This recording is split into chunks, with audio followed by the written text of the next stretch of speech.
The mahogany doors of my father's study had never looked more imposing than they did that December evening in 2018. Behind them, I could hear the muffled voices of my entire family, the Ashford clan, as they liked to call themselves, gathered for what they termed an intervention. Little did I know that in exactly 5 years, those same people would be standing outside a different set of doors. The doors to my husband's company headquarters, begging for just 5 minutes of my time. But I'm getting ahead of myself.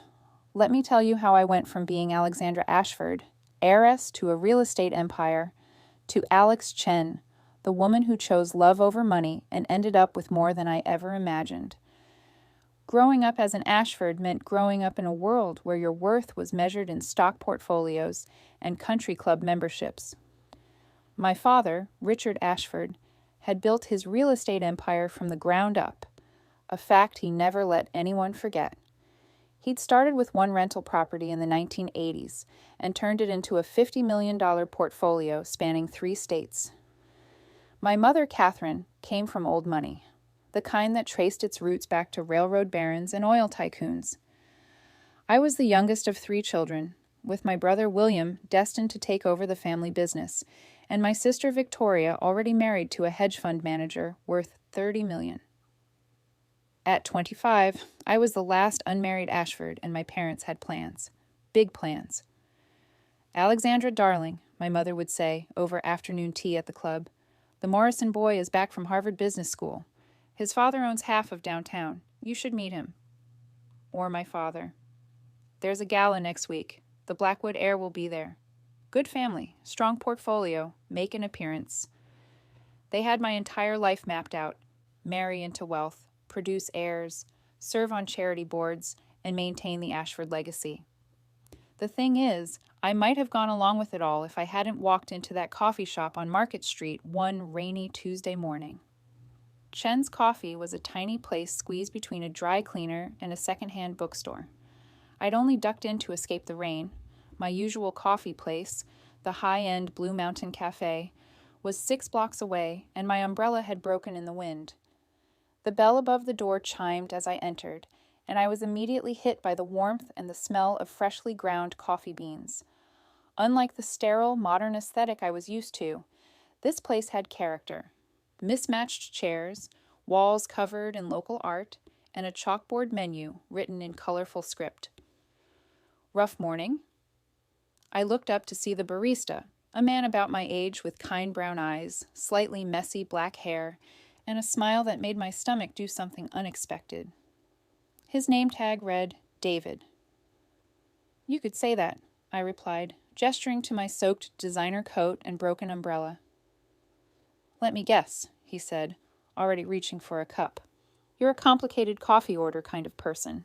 Half calf, oat milk, extra foam, 2 pumps vanilla, 1 pump caramel, extra hot but not too hot." I laughed, really laughed, for the first time in weeks. "Actually, I have no idea what I like. I usually just order whatever's most expensive." His eyebrows shot up. "That's the most honest thing I've heard all week. Tell you what, trust me?" I nodded, and he got to work. As he moved behind the counter, I noticed the textbooks stacked near the register. Advanced algorithms, machine learning principles, startup finance. "Computer science?" I asked. "MIT online program," he said without looking up from the espresso machine. "Almost done with my master's. This place pays the bills while I work on something that'll hopefully change the world, or at least make people's lives a little easier." He handed me a simple cappuccino with a perfect foam heart on top. "On the house. For the rough morning." I insisted on paying, leaving a $20 tip that made him protest. I came back the next day, and the next, and every day after that for 3 months. David Chen was everything my family would hate. He was the son of immigrants who ran a small restaurant in Chinatown. He'd gotten into MIT on a full scholarship, but had to take a gap year when his father got sick, helping run the family business. He'd started the coffee shop with his savings to have flexible hours while he finished his degree online and worked on his startup idea, an AI platform that would help small businesses optimize their operations. "It's not sexy," he'd told me one afternoon as I sat at the counter watching him work on his laptop between customers. But most small businesses fail because they can't compete with big corporations' efficiency. I want to level that playing field. He had passion, intelligence, and ambition, but he had something else too. He had kindness.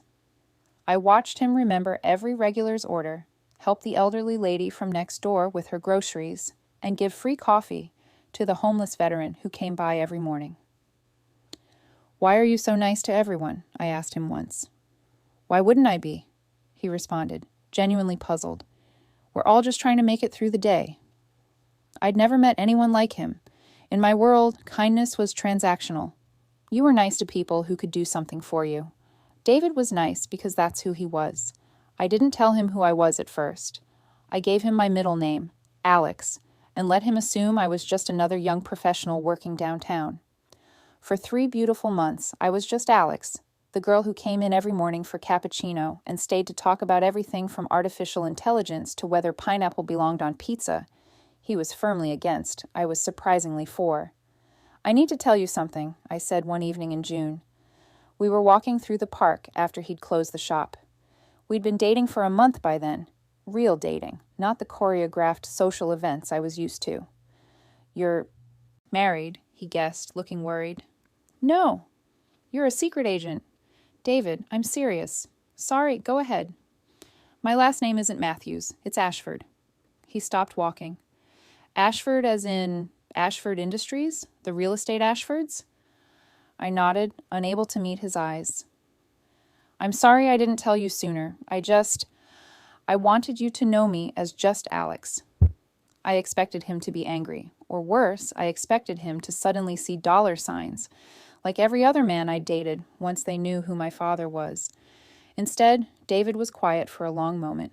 Then, "Does this mean you've been slumming it? Rich girl having fun with the poor barista before going back to your real life?" "No." The vehemence in my voice surprised us both. "David, these past few months, I've been more myself with you than I've ever been in my entire life. This is my real life. Everything else feels fake." He studied my face for what felt like forever. Then he took my hand. "Okay, but I need you to know, I'm never going to be the guy your family wants for you. I can't give you the lifestyle you're used to." "I don't want the lifestyle I'm used to," I said. "I want Sunday mornings in your tiny apartment making pancakes. I want to sit in the shop doing crosswords while you experiment with new coffee blends. I want to hear about your startup ideas and watch you change the world. I want you." He kissed me then, right there in the park, and I knew I was going to have to make a choice. I just didn't know how soon or how brutal it would be. I managed to keep David a secret for exactly 2 more months. Then Victoria saw us together at a food truck festival downtown. By the time I got home that night, the family tribunal was already assembled.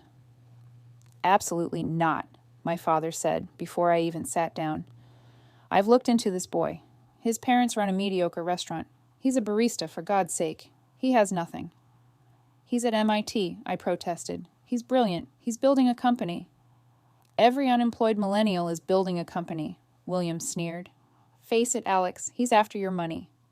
He didn't even know who I was for 3 months. "Then he's an idiot as well as poor," Victoria added, examining her manicure. My mother was the cruelest of all, in her quiet way. "Darling, I know you think this is love, but love doesn't pay for private schools for your children. Love doesn't maintain your lifestyle. Love doesn't keep you warm when you're living in a 1-bedroom apartment, counting pennies to make rent." "I'd rather count pennies with David than count millions alone," I shot back. The room went silent. My father stood up, his face red. "If you continue with this person, you're cut off. No trust fund, no inheritance, no family. You walk away from everything." "Richard," my mother warned, but he held up his hand. "I'm serious, Alexandra. You choose him, you lose us. Forever. There's no coming back from this." I stood up, my legs shaking. "Then I guess this is goodbye." The last thing I heard as I walked out was William laughing. "She'll be back in a week." I moved in with David that night, bringing only what I could fit in my car. He lived in a 500-square-foot apartment above a laundromat. The walls were thin, the hot water was temperamental, and the radiator clanged all night in winter. It was perfect. "Are you sure about this?" he asked as we sat on his second-hand couch, eating Chinese takeout from his parents' restaurant. Your family made their choice, I finished, and I made mine. The first year was hard. I'd never had a real job. My position at my father's company had been purely decorative. Now I was sending out resumes and getting rejected from entry-level positions. My education at an expensive private college hadn't prepared me for the real world. Finally, David's mother took pity on me and hired me to help with the books at their restaurant. You good with numbers, she said in her accented English, patting my hand. Smart girl, you learn quick. I did learn. I learned how to balance books, negotiate with suppliers, and handle difficult customers. I learned that David's parents worked 14-hour days and had never taken a vacation. I learned that they'd sacrificed everything to send David to school. David, meanwhile, was working 18-hour days, coffee shop in the morning, coding in the afternoon and night. His startup, which he'd named Equal Play, was slowly taking shape. He'd brought on 2 co-founders, his roommate from MIT, James, who joined remotely from Seattle, and a former Google engineer named Priya who believed in the vision enough to work for equity. We got married at City Hall on a Thursday afternoon. David's parents and a handful of friends were our only guests. I wore a $50 dress from a department store. David wore his only suit. His mother cried. I cried. The homeless veteran from the coffee shop, dressed in his cleanest clothes, was our unofficial photographer. That night, in our tiny apartment, David apologized for not being able to give me a real wedding. This is real, I told him. Everything else was just for show. Year 2 was when things started to shift. Equal Play got its first paying customer. Ironically, it was Chen's Coffee. The AI platform helped David optimize inventory, predict busy periods, and reduce waste. Within 3 months, the shop's profits had increased by 40%. Word spread in the small business community. A bakery signed up, then a boutique, then a small chain of yoga studios. Each success story brought more customers, but growth required capital.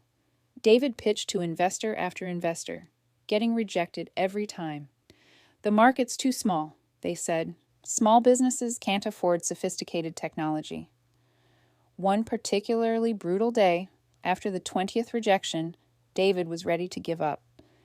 Maybe they're right, he said, slumped on our couch. Maybe I should just get a regular job. We could move somewhere nicer. You deserve. You. Don't you dare, I interrupted. Don't you dare give up. You know what you're building is special. These investors are idiots. That's when I had an idea. During my time at the restaurant, I'd gotten to know the local small business community. They all struggled with the same issues: inventory, staffing, customer prediction. What if, instead of seeking traditional investment, we went directly to our potential customers? Crowdfunding? David asked. Better. Pre-sales. We offer a lifetime discount to businesses that pay up front for a year of service. They get the software they need at a reduced rate. We get capital to grow. It worked. Within 6 months, we had 500 small businesses signed up. The capital allowed David to quit the coffee shop and focus full-time on Equal Play. He hired 2 more engineers. They moved into a proper office, a small one, but still. Year 3 brought exponential growth. A feature in TechCrunch led to 5,000 new signups in a week. Revenue hit $2 million. Then $5 million. By year 4, Equal Play had 50,000 businesses on the platform and had raised a Series A round of $20 million from Andreessen Horowitz, the same firm that had rejected David 2 years earlier. We should celebrate, David said the night the funding closed. We were still in our little apartment, eating takeout on the couch. This is perfect, I said, and meant it. But David had other plans. The next month, he surprised me with keys to a house. Nothing fancy by Ashford standards, but it had 3 bedrooms, a backyard, and a kitchen with a dishwasher. For our future family, he said, and I cried into his shoulder. Year 5. Equal Play now had 200,000 businesses on the platform. Revenue was approaching $100 million. David had been featured on the cover of Forbes' 30 Under 30 issue. The company that had started in our living room now employed 150 people. That's when Microsoft came calling. They want to acquire us, David said one evening, his voice stunned. He'd just gotten off a 3-hour call with their corp dev team. For how much? $500 million. I dropped my wine glass. It shattered on our kitchen floor, red wine spreading like blood across the white tiles. We both stared at it, then at each other, then burst out laughing. The kind of hysterical laughter that comes when reality becomes too surreal to process. $500 million, I whispered. There are conditions, David said, still laughing. I have to stay on for 2 years. The team gets retention packages, but yeah, $500 million. We sat on the kitchen floor, ignoring the wine and broken glass, and talked until sunrise. About what this meant, about the future, about how David's parents could finally retire, about the scholarship fund he wanted to start at MIT. You know your family is going to find out, he said quietly. I knew. In 5 years, I'd had no contact with any of them. I'd missed William's wedding, the birth of Victoria's twins, my parents' 40th anniversary. I'd grieved the loss of my family, made peace with it, built a new family with David and his parents and our chosen circle of friends. Let them, I said. The news broke on a Monday. Microsoft acquires AI startup Equal Play for $500 million. David's picture was everywhere. Fortune, Wall Street Journal, CNN, TechCrunch, Bloomberg. The story was irresistible. Immigrant son builds unicorn company, levels playing field for small businesses, achieves American dream. The first text came Tuesday morning. Victoria. Is that your David? I didn't respond. Wednesday brought an email from William. Alexandra, we should talk. The family misses you.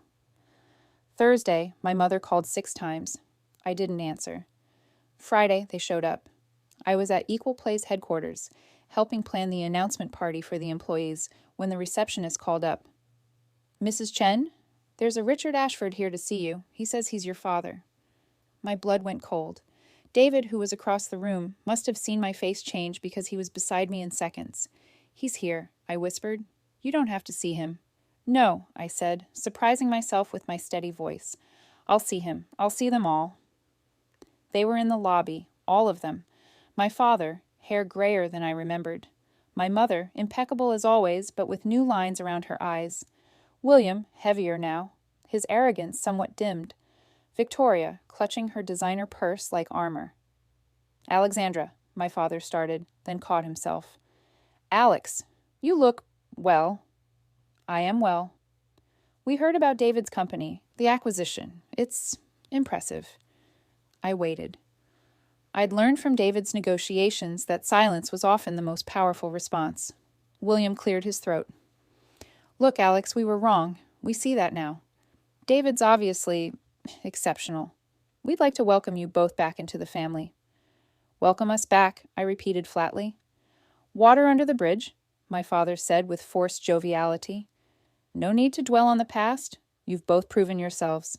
The door's always been open. The door, I interrupted, was slammed in my face 5 years ago. You told me there was no coming back from my choice. People say things in anger, my mother tried. Surely you can forgive. I have forgiven, I said. Forgiveness doesn't mean forgetting. It doesn't mean letting you back into my life so you can hurt me again. Victoria stepped forward. Alex, be reasonable. We're family. My children don't even know their aunt. And with David's success, think of the opportunities. There it is, David said quietly. He'd been silent until now, but I felt his hand slip into mine.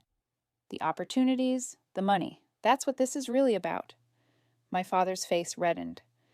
Now see here. No, David continued, his voice calm but firm. You see here. 5 years ago, you threw away your daughter because I wasn't rich enough for you. You didn't care that I loved her, that I would work every day to make her happy, that I would never, ever make her choose between me and her family. All you saw was my bank account. We were protecting her, William protested.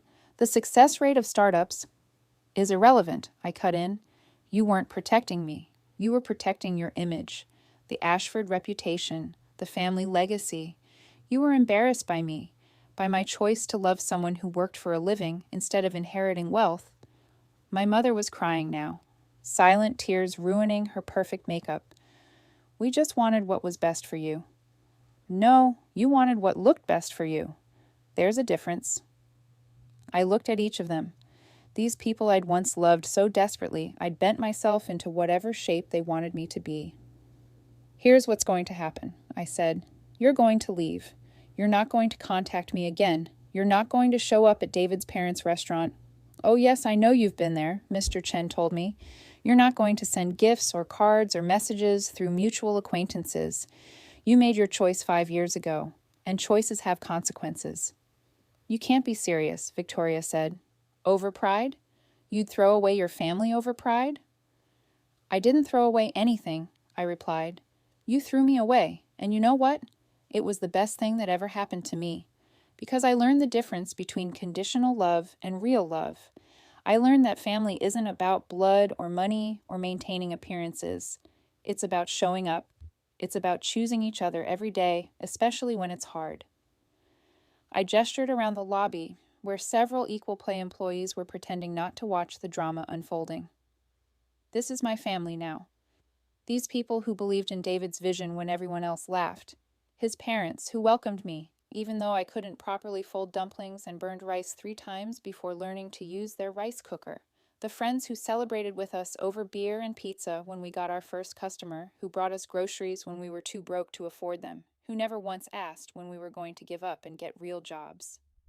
My father tried one more time. The trust fund, your inheritance, it's all still there, waiting.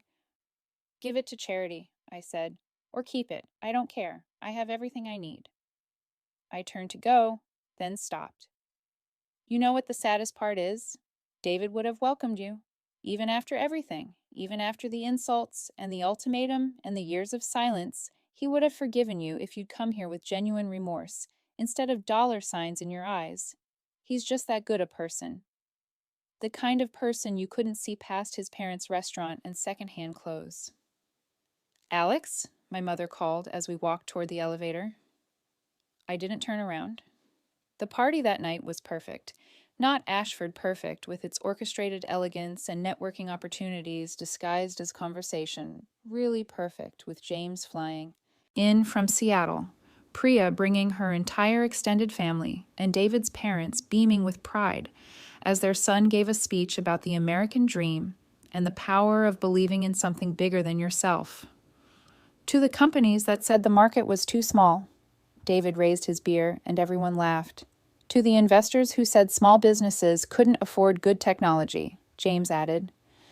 To everyone who believed we could change the world, one small business at a time, Priya continued. And to my wife, David said, finding me in the crowd, who gave up everything to believe in a crazy dream and a crazier dreamer. I gained everything, I called back, and meant it. Later, as the party wound down, I found myself on the office balcony with David's mother. She'd been quiet all evening, unusual for her. You okay? She asked in her direct way. Shouldn't I be asking you that? Your son just became incredibly wealthy. She waved her hand dismissively. Money is just money. I'm asking about your heart. I thought about it, about seeing my family in that lobby, about the life I'd left behind and the life I'd built. You know what I realized today, I said. They didn't come to apologize. They came to be included. There's a difference between being sorry for what you did and being sorry about the consequences. They're sorry they're missing out on David's success, not sorry they missed out on David. And you? She asked. Any regrets? I looked through the window at David, laughing with his team, the same kind boy from the coffee shop who just happened to have changed an entire industry. Just one, I said. I wish I'd met him sooner. I'm writing this from the nursery of our new home, not a mansion, despite what we could afford now, but a beautiful Victorian in a diverse neighborhood where kids play street hockey and neighbors actually know each other's names. David's parents live in the guest house out back, finally retired and spending their days gardening and spoiling their grandson. Yes, grandson. Oliver Chen was born 6 months ago, with David's eyes, and according to his grandmother, my stubborn streak. He'll grow up knowing that wealth isn't about what you have, but what you do with it. The David and Alexandra Chen Foundation has already provided full scholarships to 50 first-generation college students and funded 20 small business grants in underserved communities. Victoria reached out once more, through a lawyer, suggesting that Oliver should know his family. I sent back a simple response. He does. The coffee shop is still there, though David doesn't own it anymore. He gave it to Miguel, the assistant manager who'd been there since the beginning. We still go sometimes, David and Oliver and I, on Sunday mornings. The homeless veteran, Robert, is no longer homeless. He manages our foundation's veteran support program. The elderly lady from next door still comes in, and David still helps with her groceries. Don't you miss it? I asked him once. The simplicity of just making coffee? Every day, he admitted. But then I think about the 400,000 small businesses we're helping now, the jobs they've created, the dreams they're achieving, and I think about you, giving up everything to believe in me. Gaining everything, I corrected, as I always do. Last week, Forbes did a follow-up feature on David. They wanted to know the secret to equal place success. He could have talked about innovative algorithms or first-mover advantage or network effects. Instead, he said this: I married a woman who taught me that sometimes the best business decision is the one that everyone else thinks is crazy. She walked away from a fortune to help build something meaningful. Every day, I try to be worthy of that faith. The reporter asked me if I ever regretted my choice. I looked at my husband, our son, the life we'd built from love and determination and countless cups of coffee, and gave the only answer I could. I'd do it again tomorrow, and every tomorrow after that. My phone buzzes. It's a text from an unknown number, but I recognize the writing style immediately. My mother: I saw the Forbes article. You look happy. I delete it without responding and go back to watching Oliver sleep.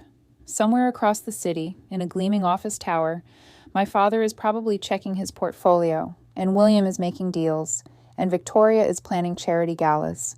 They're living their lives, and I'm living mine. The difference is, I chose my life. I chose love over money and ended up with both, not because that was the plan, but because when you choose authenticity over appearances, when you invest in people rather than portfolios, when you measure success by impact rather than income, amazing things happen. David comes in, careful not to wake the baby, and wraps his arms around me from behind. Any regrets? He whispers, our old ritual. Never, I whisper back, our customary response. Outside, the sun is setting over the city where a girl named Alexandra Ashford died and Alex Chen was born, where a coffee shop became a launching pad for dreams, where a family based on choice proved stronger than one based on blood. They say you can't buy happiness. They're right. But sometimes, if you're very lucky, you can choose it. And sometimes that choice is worth more than all the money in the world. Sometimes it's worth everything.